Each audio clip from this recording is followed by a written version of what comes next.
Hello, and welcome to Collapse Club, where we talk about how we are to live in a world that is collapsing. I'm David Baum. I'm in Seattle, Washington. And with me today are some people who have made an answer to that question. They're in the process of making an answer. Welcome, and if you would please introduce yourselves and mention a little of what you're doing. Thank you, David, and thank you for the invitation today. I'm Natalia Naranjo. I'm co-founder in a network that we are going to talk about, Women in Sustainability. I'm also a specialist in development, local development, international relations, and tourism, especially sustainable tourism and community-based tourism. Thank you. Thank you. And I am Viviana Jiménez, also co-founder of Red de Mujeres y Sostenibilidad. And I guess I've been working most of my professional career in sustainability from different angles, so conservation, corporate sustainability, which I continue to do. And right now I am located in Atlanta, Georgia, United States. But like Natalia, who is in Colombia, we are both Colombian. And hopefully we'll get our third speaker who is Ana Maria Gonzalez. She is also in Cartagena, Colombia. And she's been working with vulnerable communities pretty much her entire professional life. Well, thank you and welcome, and thank you for joining me today. The topic that we sort of settled on was solidarity. What does solidarity mean in the context of the prospect of collapse? I think that's a very good question, because actually I was looking for definitions of solidarity, and there are quite a few. And I think in the context of collapse, at least for us, and I'll speak for Natalia here as well, because we have discussed this quite a lot. It's really about unity and support. And I think we'll get a little bit more into that. But one of the critical aspects of solidarity is our interconnectedness. And whether you take an ethical stance on the need to have solidarity or not, there is the reality that we are all interconnected. And whether we want to or not, we can't avoid that. So I think that's critical when thinking about solidarity. And I believe that you are committed to the idea that women have a particular role to play in the establishment of solidarity and making connections between people. Do you want to speak to the role of women? There we go. Well, yes. I think this is a huge thing now. It's very important. It's a key issue, because I think sustainability and a sustainable life cannot be achieved without gender equality. So women have supported life for, I think, all human history, and women have a lot to say about that. So I think it's important to hear what women know, what women say. Sometimes there is invisibilization of women and women's work. And what happened, for example, during pandemic, is that we saw that women were working in their jobs, but they also were working at home, and then they also were working and educating their children. Then there is something, I think, wrong with the system that this is happening. Then we need to support each other and listen to each other, because what Viviana said is that we are interconnected. So probably we need to hear more about these women, and we are working on that in Latin America, because not all women are invisible. There are women that are more invisible than others. Then we need to hear and listen what they are saying and what they are living. I just like to add something to that, because what Natalia was saying, and again, we have talked about this, that is very important. You can't really have any type of sustainability or any type of betterment if there's still this inequality between men and women and other genders. You can't really have one without the other. It's part of that, I guess, culture of domination that affects both women and the planet, the environment, leads to this collapse that we often, talk about. The organization that you've created and the effort that you're undertaking is meant to address these issues directly. Can you describe how you came together and what your purpose is working together? Well, I think we were aware of the issues that we are living. We are in a collapsed system. There are, for example, different mining and agricultural massive industrial projects that are displacing people. The things now, they are different from as I was a kid. The water is now polluted, the air is polluted. There are not enough forests and trees. So I think it's important to think different and try to understand what is happening. And then after this, well, the COVID arrived, and then we saw these kind of issues that probably I didn't think before. I was aware about the inequity of relationships between men and women, but then when I saw this work overload and these huge burdens and tasks and different things that women have to support during pandemic, I thought about the necessity of this network. So I called a friend, I called Ana Maria, I called Maribel, Maribel called Viviana, and then we got together to think about what we should do and how can we change this, and we start to think about changing narratives and ways of thinking, and how can we integrate these gender issues, because I think it is very, very important on this change that we want. It's not only like the economic system, is more, no, is more as relations and as equal relations between men and women, different genders, but also all living creatures in the world. And we need to change something, and we start to discuss that.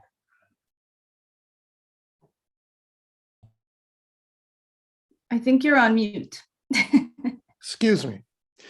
Have you launched any particular initiatives that you've found particularly rewarding? So a lot of what we have done until now, we basically launched the network at the end of 2020, right during the pandemic. And so a lot of what we have done are virtual meetings. And I think pretty much all of them have been quite rewarding. But for me, just to mention a few, we've had some focus on ancestral knowledge, where we invited indigenous people from different parts of Latin America or women really, not people, but women, because we were focused on women, to discuss their role within their communities, and also, their ways of being, their ways of thinking, their ways of communicating.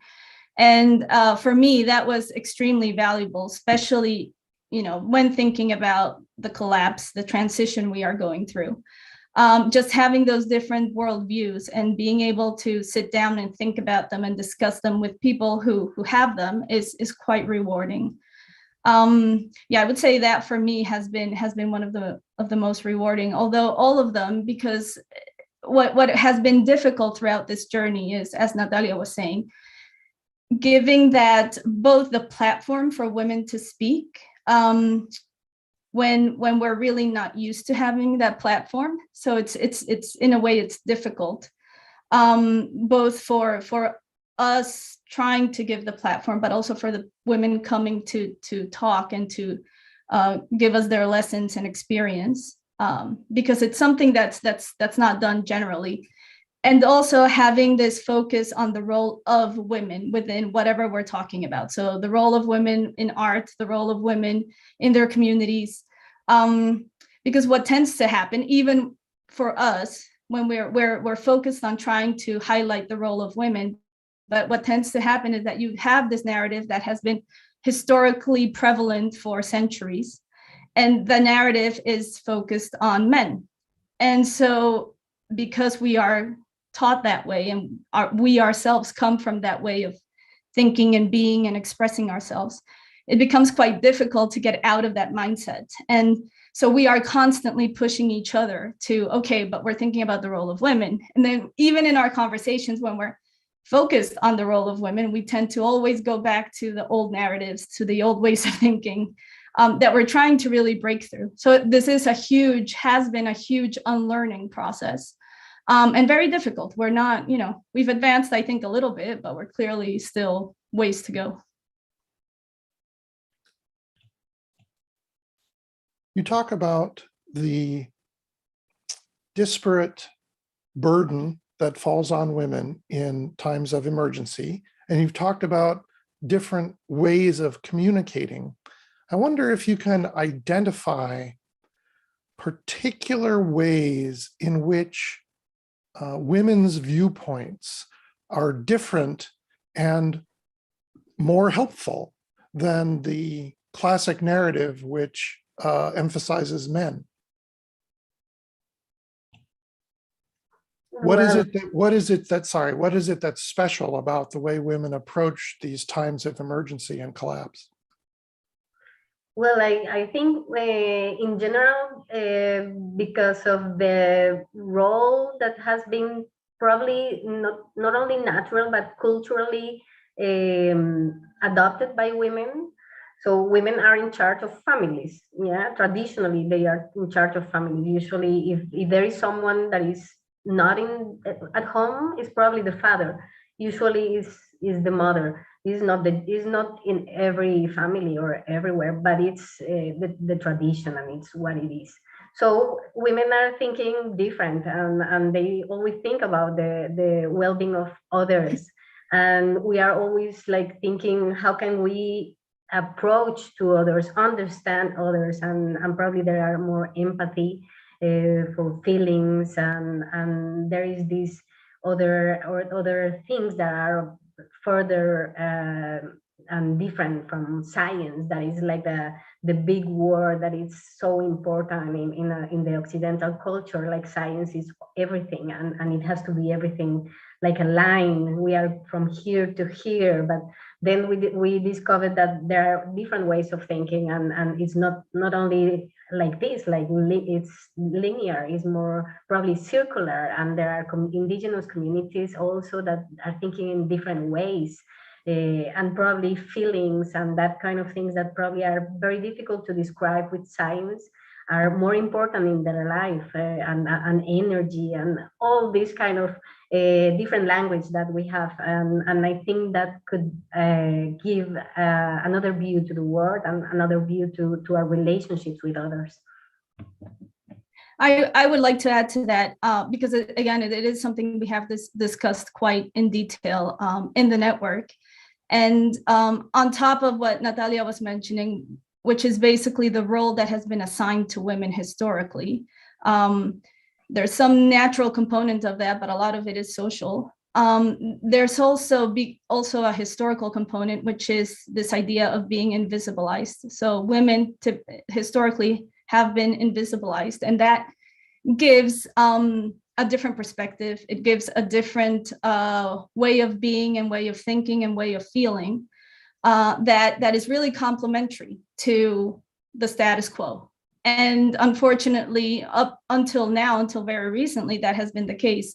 And so it does become important to kind of, unite that. That's not necessarily women per se, but it is the feminine and the masculine. We've been focused historically a lot more on the masculine. Men have been given, especially a specific kind of man, which is the European white man, has been given a platform. And being invisibilized has, given people a different view of the world, a different perspective. And, when I think about it in collapse, and this is going a little bit beyond what you asked, but when you look at, or when I have looked and when we have discussed emergency situations or situations of collapse, when you talk to the status quo. A lot of the focus is around, my local community. Am I going to be okay when there is collapse? How can I protect myself, my family, my community? And when I have been, when I have experienced, well, not experienced, but when I have talked to people who are going through collapse or emergency situations, that's really not the way that it tends to happen. What tends to happen is people, of course, they want to be safe and save their tribe. But in general, they're also thinking about how can I help everybody? And how can we work together to avoid this in other situations? And, a lot of the time also they're thinking about people that they'll never meet in other parts of the world to, try to help avoid that for them too. And of course, this isn't everybody, but it's what tends to happen. There's a lot more, I think, cohesion and interconnectedness, awareness of that interconnectedness.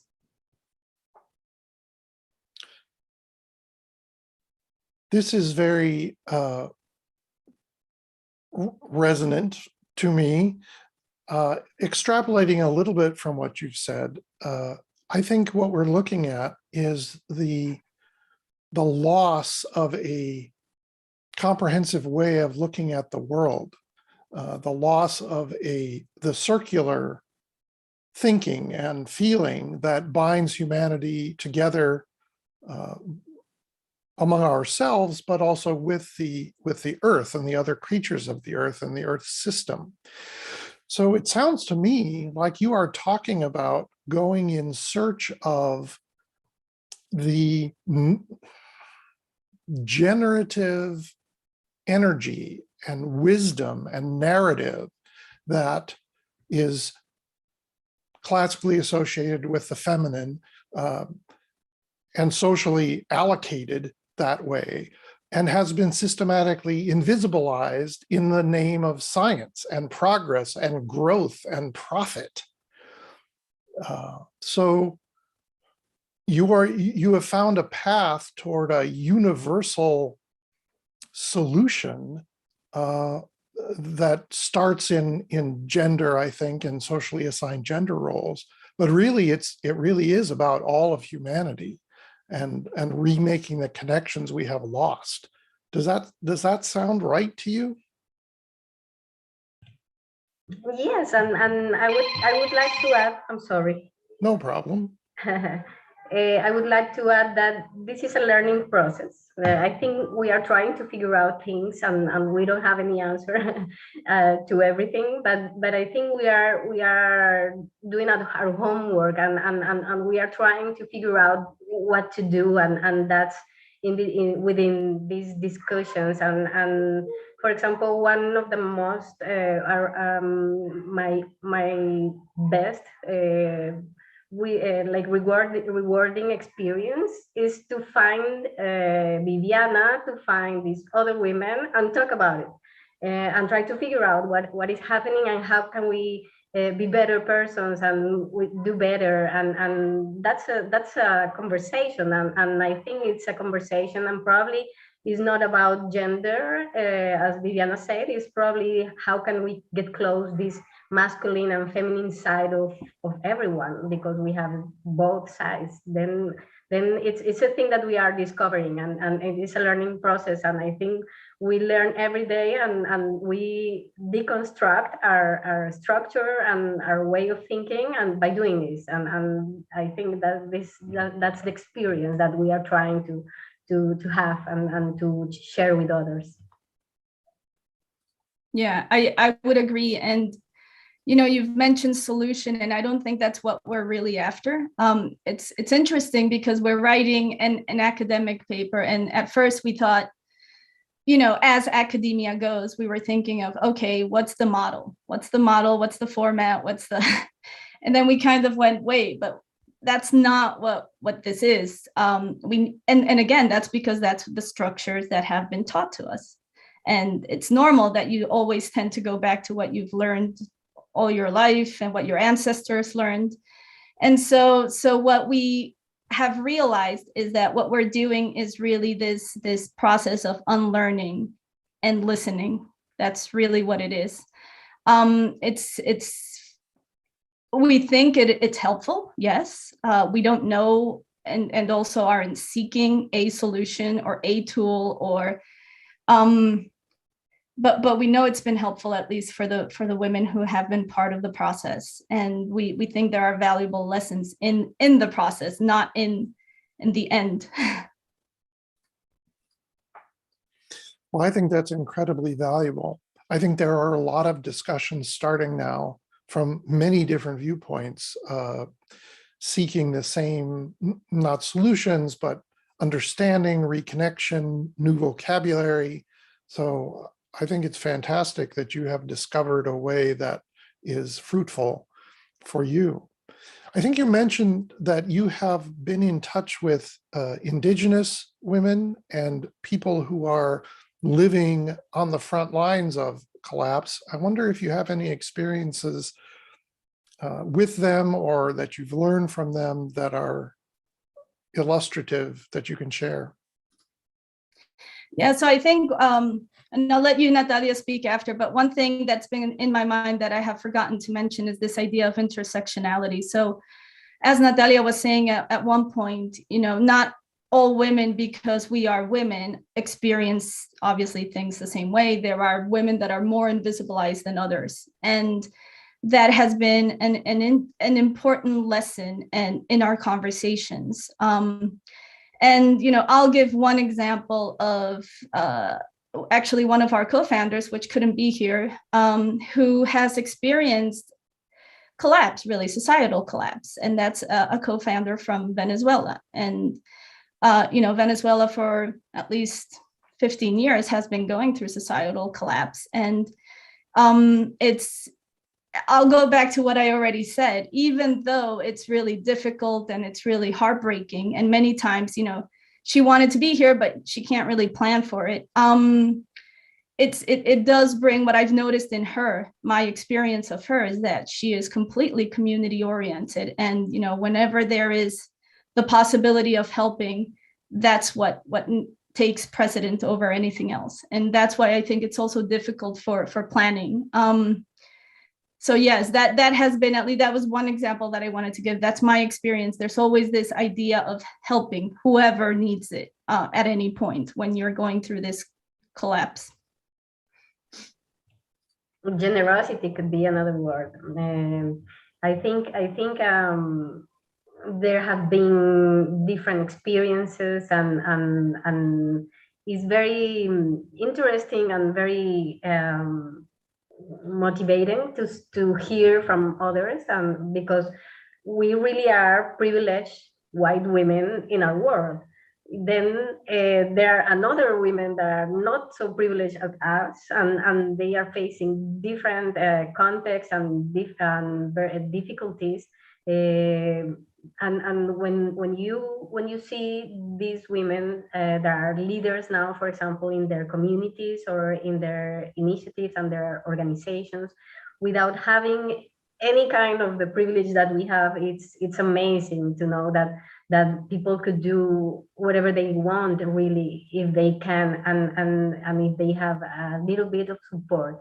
Then we need to see like these other kind of people, these other kind of women, and it's amazing to see these experiences of people with really, really difficulties and hard living conditions to thrive and to do things for others and be more generous than people that probably have more money, for example, or things or enterprises. So it's amazing to hear those experiences and to meet these women. I also think, just to add to that part of the benefit of, or a huge benefit of giving a platform to invisibilize communities is precisely learning how these people, what Natalia was just saying, how these people actually live and think and help each other. I think that's if anything, it's valuable for the people learning about it. And so that's one area where giving the platform is important. It's really for those who are already privileged to learn about this and to be inspired and find hope in those examples and in those relationships that already exist. invisibilization seems to be an important concept here. To my mind, instantly, I come up with, well, no one goes looking for their stories and we don't hear their stories. It's like they're missing from the mainstream media. But I think you're referring to something more than that, something deeper that has more important consequences. I wonder if you could talk about that a little. Yeah, well, I don't know if the way I see it, it's historically been on purpose. It's not only that the media is not looking for these stories, is that because of our social systems that have existed for, again, centuries, if not millennia, it's on purpose that we don't want to, or people haven't in the past wanted to learn about this, because this visibilizing these stories and these people brings with it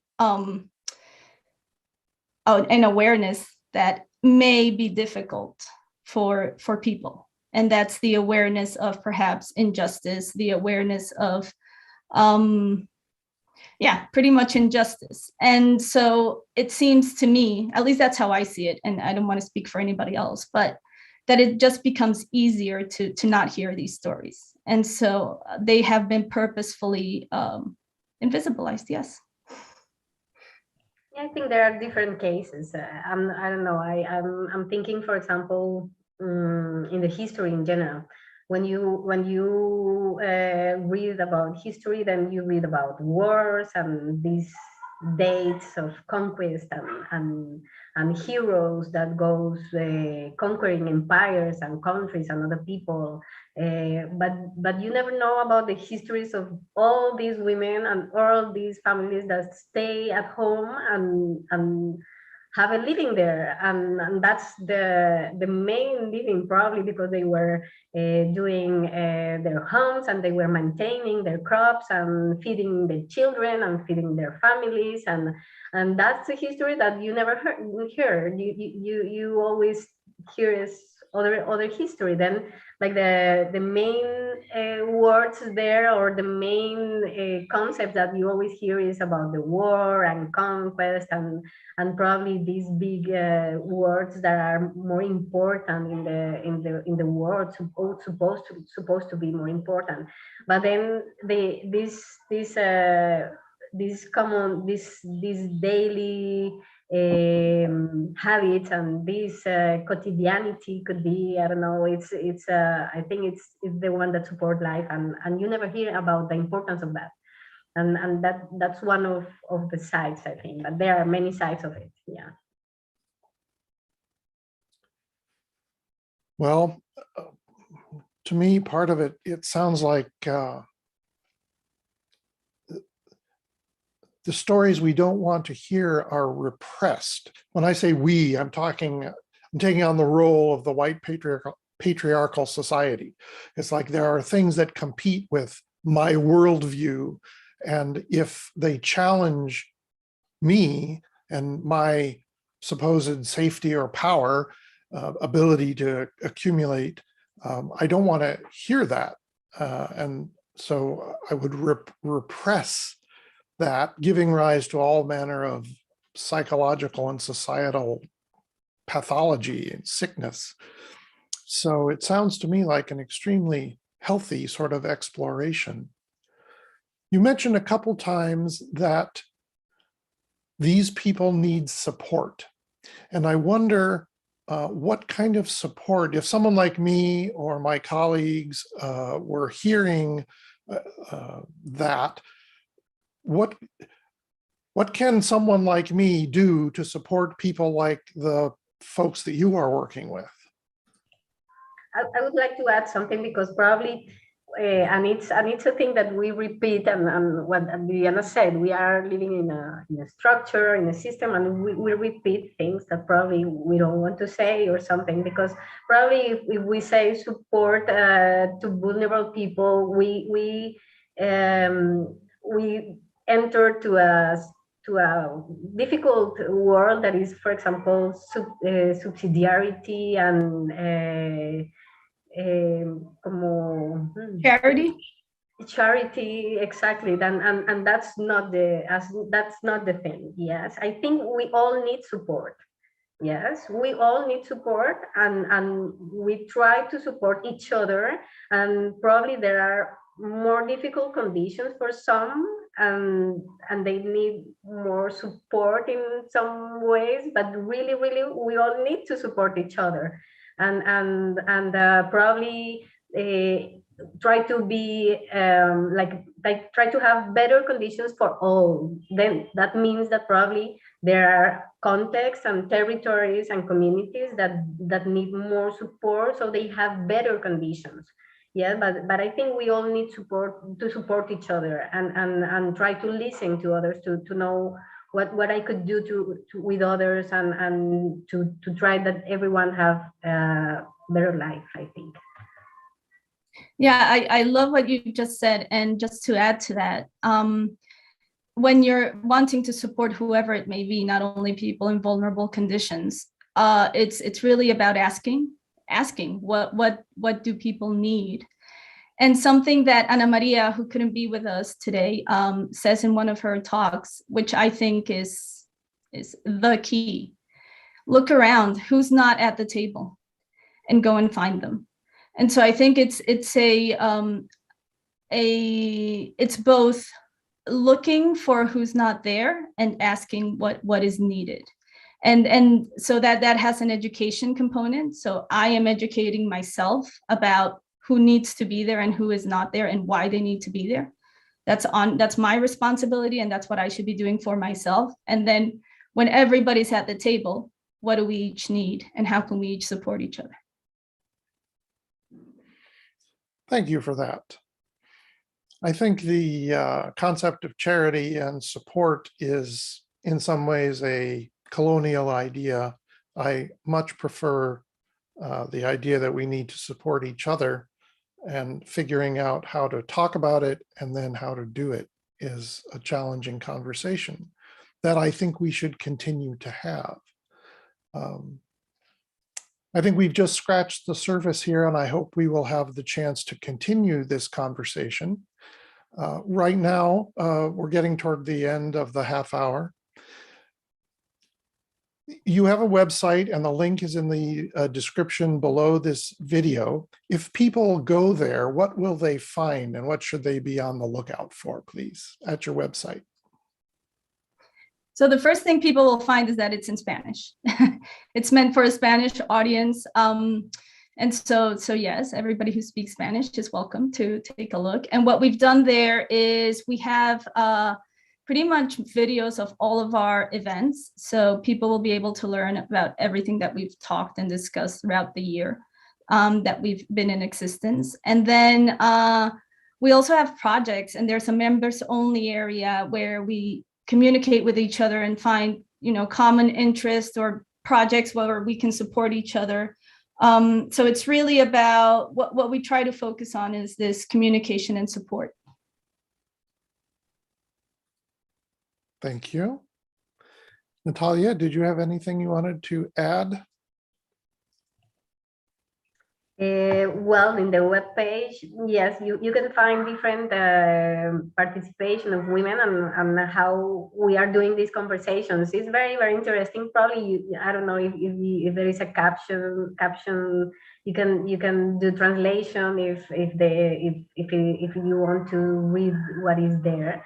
But yes, it's mostly for speaking in Spanish speaking people in general, and well, that's the work of Viviana. Then it's the work that she has been doing with the participation of all women. But I think she's doing a great job with the webpage, and I think there you can find these blogs and the videos and everything that's we have been doing.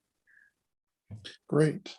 And I did check it out, and in the Chrome browser, at least, Google Translate does do a good job of translating everything from Spanish to at least English, if that's the language that you want to read in. So it is possible to open up your website in the Chrome browser, and there's a little box in the upper right that says translate, and you can I was able to translate it into English and read some of the materials. So that is possible.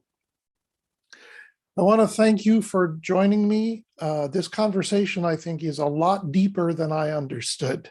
I think the fact that you are searching for a common vocabulary, I'm simplifying it and taking only a piece of it, but to me, common vocabulary, a common way and methods of connection is extremely powerful and extremely important. And I hope we'll have the chance to talk about it again soon. Thank you. Thank you very much. And to our viewers, thank you for watching. Until next time, farewell.